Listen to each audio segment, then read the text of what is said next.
I'm Binsky and I'm going to show you what $10 can get you in Taipei. Bizarre Food Edition. I love Taiwan. Welcome to Taipei! This is my third visit to the tech-savvy capital of Taipei, and I'm always stunned by its rapid economic growth and funky culture.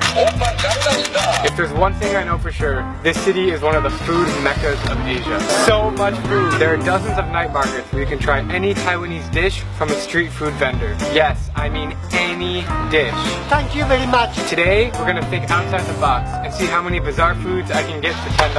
We're here at the Shilling Night Market, the biggest night market in Taipei. So this is stinky tofu. It's tofu that has been marinated in a shrimp broth that has been fermenting for months. Yummy! It smells like a sewer.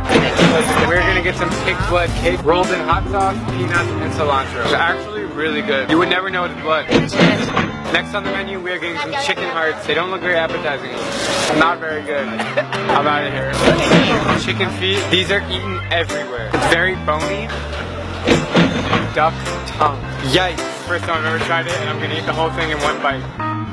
Really chewy and a little bit sweet. Tastes like any other part of the duck. This is called a century egg. The eggs are preserved for several months in a mixture of ash, salt, lime, and rice. It is a black egg with a green yolk. Really not enjoying this. In total, I ate stinky tofu, pig blood cake, chicken feet, chicken heart, duck tongue, and century egg for $9.91. See you next time for what $10 can get you in Cuba.